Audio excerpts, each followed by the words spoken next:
5 meters per second, or approximately 163.3 kilometers per hour.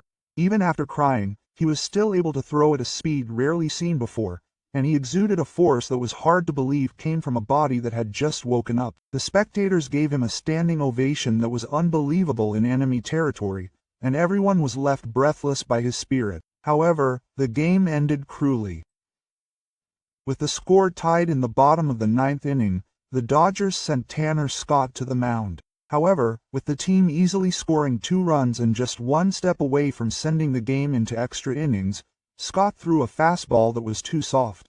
The young Orioles batter at bat caught the ball perfectly and hit a farewell home run that disappeared into right field. With the stadium shaking, the Dodgers players stood there in shock, and Ohtani's answer was instantly erased. As if at the mercy of fate, the Dodgers, on the verge of victory, were about to succumb to defeat like sand slipping through their fingertips. Ohtani's power was certainly brilliant, but even that was not enough to save the team.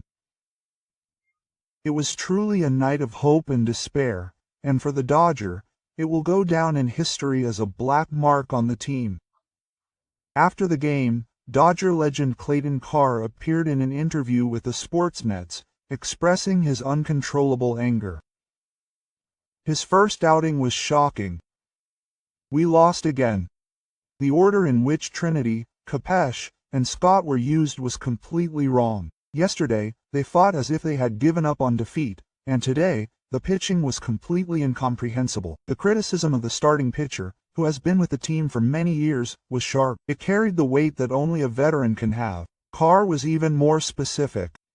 If Trinity had been sent to pitch in the ninth inning and he had been hit, it would have been understandable. However, sending Scott out at this point was too risky.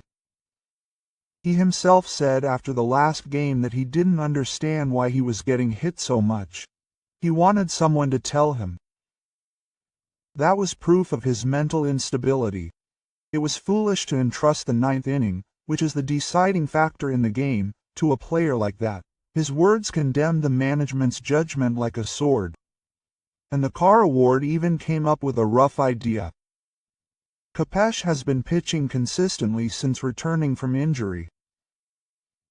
He might be worth a shot as the 8th inning or closer. Once he gets back to his best form, he should be given the 9th inning. But Scott doesn't deserve that right now, he said, clearly urging management to make changes. After the game, legendary left-hander Sun Fax gave an interview to ESPN and made some shocking comments.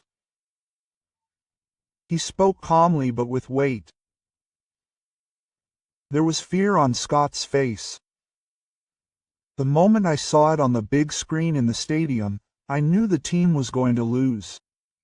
Those words were so cold that they froze the hearts of current players and fans. Furthermore, Sunfax pointed out the essential qualities required of a pitcher. At first, he may make technical mistakes. But what he must never lose is his spirit and strength. Hanging up his Dodgers uniform means more than just throwing a ball. There is tradition and pride in it, and the weight of Amada's teammates who fought in the past. If you can't take responsibility for that, you have no right to be on the field. On the other hand, Takafax had a profound explanation for Shohei Ohtani. Despite being told he would be pitching just a few hours before the game, he showed a relaxed composure. Throwing over 100 miles per hour is not just speed, it is a strong statement of intent that as long as he is there, he will not let this team be defeated. His words were filled with a gaze and pride that only a man who achieved a perfect game during his playing days could have. For the Dodgers, the only bright spot that day was Freddie Freeman's swing.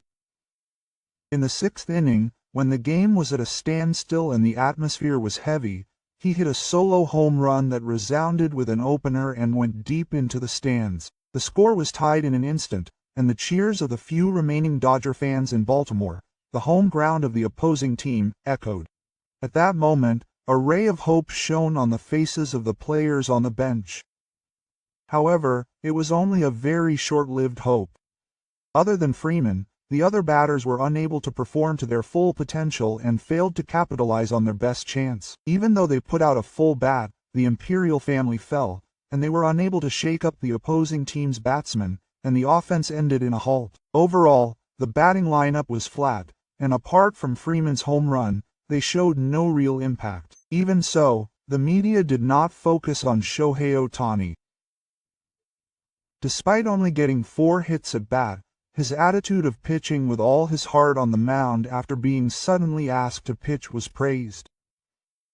Normally, the American media would have been held responsible, but considering the pressure he was under, they could not blame him for his questionable batting. Rather, they reported that it was intimidating that he could pitch so well after getting out of bed, and rather than criticizing him, they were met with mild praise. In the end, Freeman's home run ended up being a shining moment and did not provide the power to save the entire team. Nevertheless, what this game tells us is the reality of who stood up to the pressure and who collapsed, beyond winning or losing. Freeman and Ohtani became the few symbols of hope for the Dodgers, who were on the brink of collapse. After the game, Tyler Glasnow appeared at a press conference and first calmly explained his own condition. There was certainly a sting in his back, but it wasn't serious. He said he had just felt a slight discomfort during the trip and should be able to recover in a few days, easing the concerns of fans and team members. There was a look of relief on his face, emphasizing that a long-term absence was unlikely. He then went on to express his gratitude to Shohei Ohtani, who had suddenly accepted the starting role that day.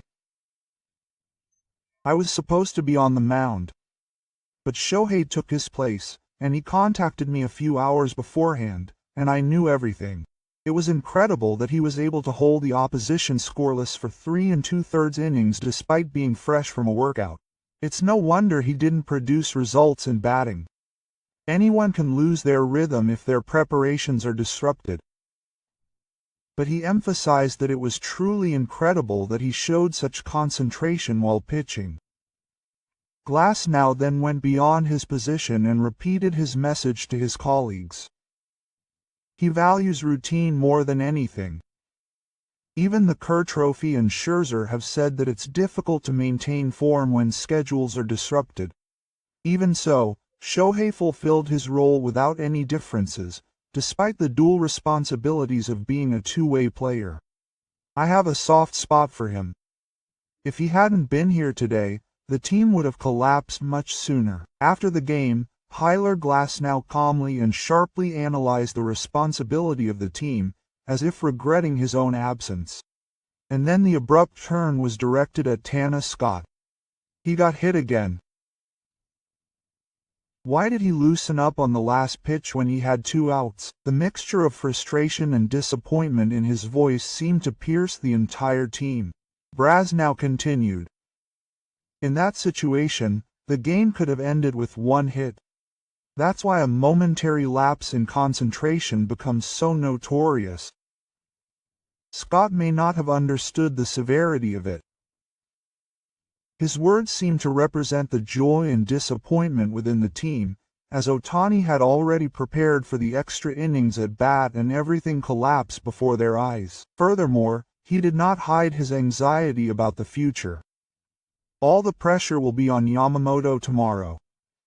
And to make matters worse, Rushing is also out of the starting lineup due to injury." Glasnow was increasingly concerned about the situation, which was not only lacking in pitchers but also in the team's defense, which was truly beyond description. After the game, Shohei Ohtani spoke to a sports magazine interview and spoke calmly about his feelings for his teammates. He began by addressing Tyler Glasnow. "I was really relieved to hear that his injury wasn't serious.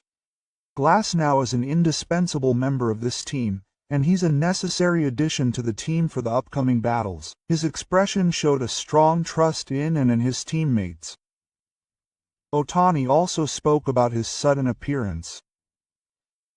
"Changes in plans are always difficult. However, throughout my career, I've always been asked to adapt. That's why I chose to prepare as much as I could in any situation."